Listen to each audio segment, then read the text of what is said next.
मासेषु वैशाख श्रेष्ठो दानानां च जलम परम स्नानानां नारायण स्मृति सर्वतीर्थमयम शिवम।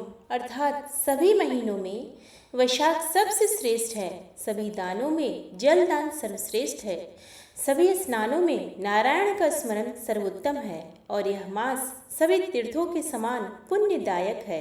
प्रिय भक्तों, आज हम उस पावन काल में प्रवेश कर रहे हैं जिसे शास्त्रों ने पुण्य का राजा, तीर्थों का सार और भक्ति ज्ञान तप का सर्वोच्च समय बताया है। वैशाख मास को यह कोई साधारण समय नहीं बल्कि एक ऐसा दिव्य कालखंड है जहाँ एक एक क्षण हजारों वर्षों के तप और तीर्थ स्नान के समान फलदायी होता है।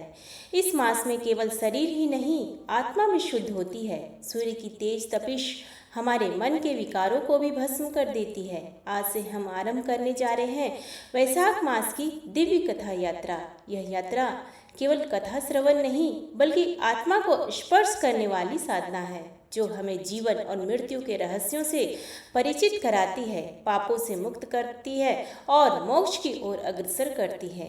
आपसे विनम्र निवेदन है, इस यात्रा को बीच में कभी न छोड़ें। यह मनोरंजन नहीं बल्कि भवसागर पार कराने वाली यह नौका है जिसमें श्रद्धा ईंधन है और समर्पण पतवार है।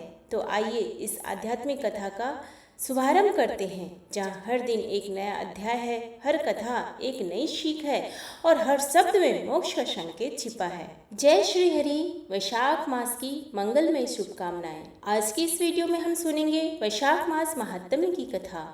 सूत जी कहते हैं, महात्मा, नारद के वचन सुनकर राजर्षि अम्बरीश ने विस्मित होकर कहा, महामुने, आप मार्गशीर्ष, अगहन आदि पवित्र महीनों को छोड़कर वैशाख मास की ही इतनी प्रशंसा क्यों करते हैं? उसी को सब मासों में श्रेष्ठ क्यों बतलाते हैं?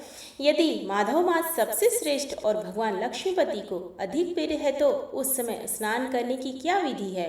वैशाख मास में किस वस्तु का दान, कौन सी तपस्या तथा किस देवता का पूजन करना चाहिए? कृपा निधे उस समय किए जाने वाले पुण्य कर्म का आप मुझे उपदेश दीजिए। सदगुरु के मुख से उपदेश की प्राप्ति दुर्लभ होती है। उत्तम देश और काल का मिलना भी बड़ा कठिन होता है। राज्य प्राप्ति आदि दूसरे कोई भी भाव हमारे हृदय को इतनी शीतलता नहीं प्रदान करते जितनी कि आपका यह समागम।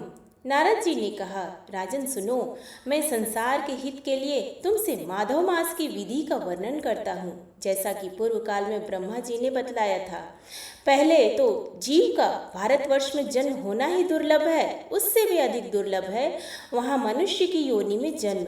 मनुष्य होने पर भी अपने अपने धर्म के पालन में प्रवृत्ति होनी तो और भी कठिन है। उससे भी अत्यंत दुर्लभ है भगवान वासुदेव में भक्ति, और उसके होने पर भी माधव मास में स्नान आदि का सुयोग मिलना तो और भी कठिन है। माधव मास माधव लक्ष्मीपति को बहुत प्रिय है। माधव वैशाख मास को पाकर जो विधि पूर्वक स्नान, दान तथा जप आदि का अनुष्ठान करते हैं वे ही मनुष्य धन्य एवं कृतकृत्य हैं। उनके दर्शन मात्र से पापियों के भी पाप दूर हो जाते हैं और वे भगवत भाव से भावित होकर धर्माचरण के अभिलाषी बन जाते हैं। वैशाख मास के जो एकादशी से लेकर पूर्णिमा तक अंतिम 5 दिन है, वे समूचे महीने के समान महत्व रखते हैं।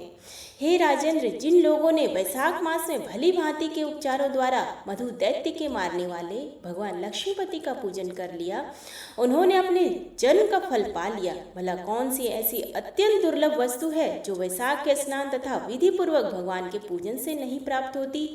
जिन्होंने दान, होम, जप, तीर्थ में प्राण त्याग तथा संपूर्ण पापों का नाश करने वाले भगवान श्री नारायण का ध्यान नहीं किया, उन मनुष्यों का जन्म इस संसार में व्यर्थ ही समझना चाहिए। जो धन के रहते हुए भी कंजूसी करता है, दान आदि किए बिना ही मर जाता है, उसका धन व्यर्थ है। राजन, तुम उत्तम कुल में जन्म, अच्छी मृत्यु, श्रेष्ठ भोग, सुख सदा दान करने में अधिक प्रसन्नता, उदारता तथा उत्तम धैर्य, ये सब कुछ भगवान श्री विष्णु की कृपा से ही प्राप्त होते हैं। महात्मा नारायण के अनुग्रह से ही मनोवांछित सिद्धियां मिलती हैं। जो कार्तिक में, माघ में तथा माधव को प्रिय लगने वाले वैशाख मास में स्नान करके मधुहंता लक्ष्मीपति दामोदर की विशेष विधि के साथ भक्ति पूर्वक पूजा करता है और अपनी शक्ति के अनुसार दान देता है, वह मनुष्य इस लोक का सुख भोग कर अंत में श्री हरि के पद को प्राप्त होता है। हे भूपेश, जैसे सूर्योदय होने पर अंधकार नष्ट हो जाता है, उसी प्रकार वैशाख मास में प्रातः स्नान करने से अनेक जन्मों की उपार्जित पाप राशि नष्ट हो जाती है। यह बात ब्रह्मा जी ने मुझे बताई थी।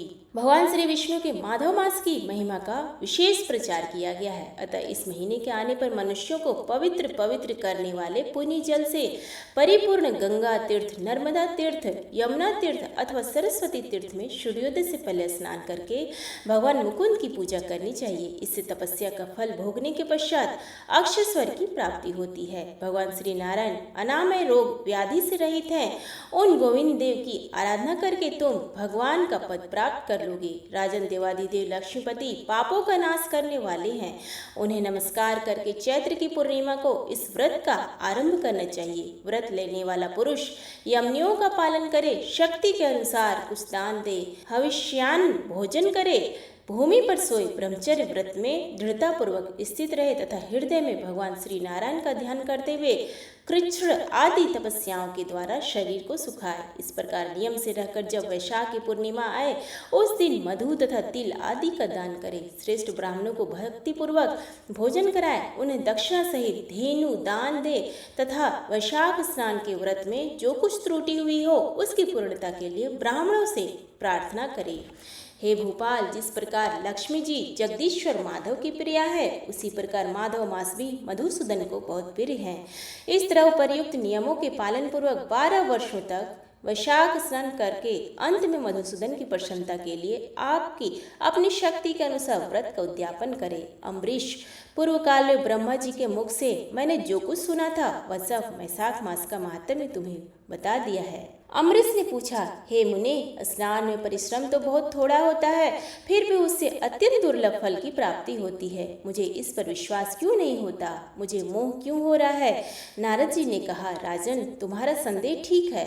थोड़े से परिश्रम के द्वारा महान फल की प्राप्ति असंभव सी बात है, तथापि इस पर विश्वास करो, क्योंकि यह ब्रह्मा जी की बताई हुई बात है। धर्म की गति सूक्ष्म होती है, उसे समझने में बड़े बड़े पुरुषों को भी कठिनाई होती है। श्रीहरि की शक्ति अचिंत्य है, उनकी कृति में विद्वानों को भी मोह हो जाता है। विश्वामित्र आदि क्षत्रिय थे, किंतु धर्म का अधिक अनुष्ठान करने के कारण वे ब्राह्मणत्व को प्राप्त हो गए। अतः धर्म की गति अत्यंत सूक्ष्म है। हे भूपाल, तुमने सुना होगा, अजामिल अपनी धर्म पत्नी का परित्याग करके सदा पाप के मार्ग पर ही चलता था, तथापि मृत्यु के समय उसने केवल पुत्र के स्नेहवश नारायण का कर पुकारा। पुत्र का चिंतन करके नारायण का नाम लिया, किंतु इतने से ही उसको अत्यंत दुर्लभ पद की प्राप्ति हुई। जैसे अनिच्छा पूर्वक भी यदि आग का स्पर्श किया जाए तो वह शरीर को जलाती ही है, उसी प्रकार किसी दूसरे निमित्त से भी यदि श्री गोविंद का नामोच्चारण किया जाए तो वह पाप राशि को भस्म कर देता है। तथा जीव विचित्र है, जीवों की भावनाएं विचित्र है, कर्म विचित्र है तथा कर्मों की शक्तियां भी विचित्र हैं। शास्त्र में जिसका महान फल बताया गया हो वही कर्म महान है। फिर वह अल्प परिश्रम साध्य हो या अधिक परिश्रम साध्य, छोटी सी वस्तु से भी बड़ी से बड़ी वस्तु का नाश होता देखा जाता है। जरा सी चिंगारी से बोझ के बोझ तिनके स्वाहा हो जाते हैं। जो श्री कृष्ण के भक्त हैं, उनके अनजान में किए हुए हजारों हत्याओं से युक्त भयंकर पातक तथा चोरी आदि पाप भी नष्ट हो जाते हैं। हे वीर, जिसके हृदय में भगवान श्री विष्णु की भक्ति है, वह विद्वान पुरुष यदि थोड़ा सा भी पुण्य कार्य करता है तो वह अक्षय फल देने वाला होता है। अतः माधव मास में माधव की भक्ति पूर्वक आराधना करके मनुष्य अपनी मनोवांछित कामनाओं को प्राप्त कर लेता है। इस विषय में संदेह नहीं करना चाहिए। शास्त्रोक्त विधि से किया जाने वाला छोटे से छोटे कार्य क्यों ना हो, उसके द्वारा बड़े से बड़े पाप का भी क्षय हो जाता है तथा उत्तम कर्म की वृद्धि होने लगती है।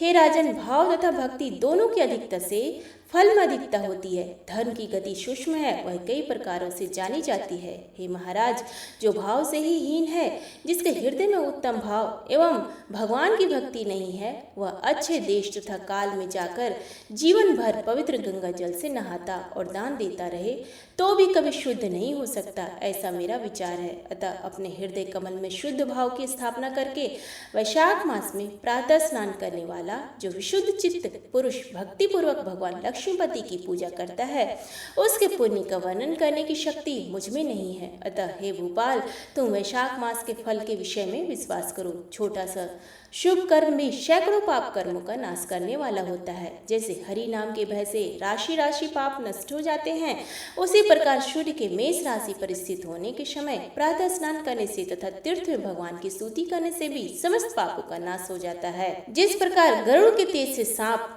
भाग जाते हैं, उसी प्रकार प्रातःकाल वैशाख स्नान करने से पाप पलायन कर जाते हैं। यह निश्चित बात है, जो मनुष्य मेष राशि के सूर्य में गंगा या नर्मदा के जल में नहाकर 1, 2 या तीनों समय भक्ति भाव के साथ पाप प्रशमन नामक स्तोत्र का पाठ करता है, वह सब पापों से मुक्त होकर परम पद को प्राप्त होता है। हे अम्बरीश, इस प्रकार मैंने थोड़े में यह वैशाख स्नान का सारा महात्म्य सुना दिया। अब और क्या सुनना चाहते हो? तो ये थी आज की कथा। उम्मीद है आपको ये पसंद आया होगा। आगे की कथा सुनने के लिए हमारे YouTube चैनल पे बने रहें। तब तक के लिए जय श्री कृष्णा, राधे राधे।